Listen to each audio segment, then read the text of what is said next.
ನಿಮ್ಮ ತಿಂಗಳ ಸಂಬಳ 1,00,000 ರೂಪಾಯಿವರೆಗೆ ನೀವು ಗಳಿಸ್ತಾ ಇದ್ರೂ ಒಂದೇ ₹1 ಟ್ಯಾಕ್ಸ್ ಕಟ್ಟಬೇಕಾಗಿಲ್ಲ. 2025-26ರ ಕೇಂದ್ರ ಬಜೆಟ್ನಲ್ಲಿ ಮೋದಿ ಸರ್ಕಾರ ಈ ಬೆನಿಫಿಟ್ ಅನ್ನ ಮಾಡಿಕೊಟ್ಟಿದೆ. ಅದರರ್ಥ ಇಲ್ಲಿವರೆಗೆ 7 ಲಕ್ಷ ರೂಪಾಯಿವರೆಗೆ ಇದ್ದ ಟ್ಯಾಕ್ಸ್ ಎಕ್ಸೆಂಪ್ಷನ್ ಲಿಮಿಟ್ ಅನ್ನ 12 ಲಕ್ಷ ರೂಪಾಯಿಗೆ ಏರಿಕೆ ಮಾಡಿ ಡಿಸಿಷನ್ ಅನ್ನ ಕೈಗೊಳ್ಳಲಾಗಿದೆ. ಈ ಟ್ಯಾಕ್ಸ್ ಎಕ್ಸೆಂಪ್ಷನ್ ಲಿಮಿಟ್ ನಲ್ಲಿ ಸ್ಯಾಲರಿಡ್ ಕ್ಲಾಸ್ಗೆ ಸಂಬಳ ಪಡ್ಕೊಳ್ತಿರುವಂತವರಿಗೆ ಇನ್ನಷ್ಟು ಎಕ್ಸ್ಟ್ರಾ ಬೆನಿಫಿಟ್ ಅನ್ನ ಕೊಡಲಾಗ್ತಾ ಇದ್ದು 12,75,000 ರೂಪಾಯಿವರೆಗೆ ನೀವು ಸ್ಯಾಲರಿಡ್ ಇನ್ಕಮ್ ಮಾತ್ರನೇ ಪಡ್ಕೊಳ್ತಾ ಇದ್ರು ನಿಮಗೆ ಈ ಎಕ್ಸೆಂಪ್ಷನ್ ಲಿಮಿಟ್ ಅನ್ನೋದು ಕೆಲಸ ಮಾಡುತ್ತೆ.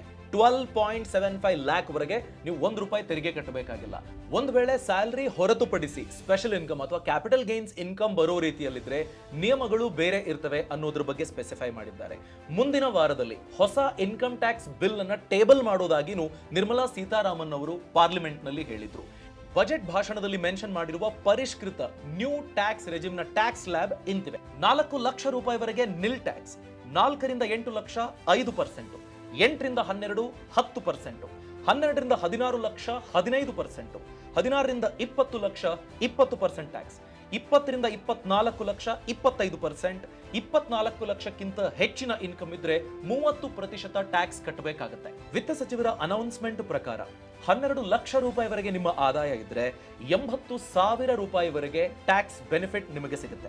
18 ಲಕ್ಷ ರೂಪಾಯಿವರೆಗೆ ವಾರ್ಷಿಕ ಗಳಿಕೆ ನಿಮ್ಮದಿದ್ರೆ 70,000 ರೂಪಾಯಿವರೆಗೆ ಬೆನಿಫಿಟ್ ನಿಮಗೆ ಸಿಗುತ್ತೆ. 25 ಲಕ್ಷ ರೂಪಾಯಿವರೆಗೆ ವಾರ್ಷಿಕ ಆದಾಯ ನಿಮಗಿದ್ರೆ 1,10,000 ರೂಪಾಯಿವರೆಗೆ ಟ್ಯಾಕ್ಸ್ ಬೆನಿಫಿಟ್ ನಿಮ್ಮದಾಗಲಿದೆ. ಇನ್ನು ಹೆಚ್ಚಿನ ಮಾಹಿತಿಗಾಗಿ ಫ್ರೀಡಮ್ ಆಪ್ ಯೂಟ್ಯೂಬ್ ಚಾನೆಲ್ಗೆ ಸಬ್ಸ್ಕ್ರೈಬ್ ಆಗಿ.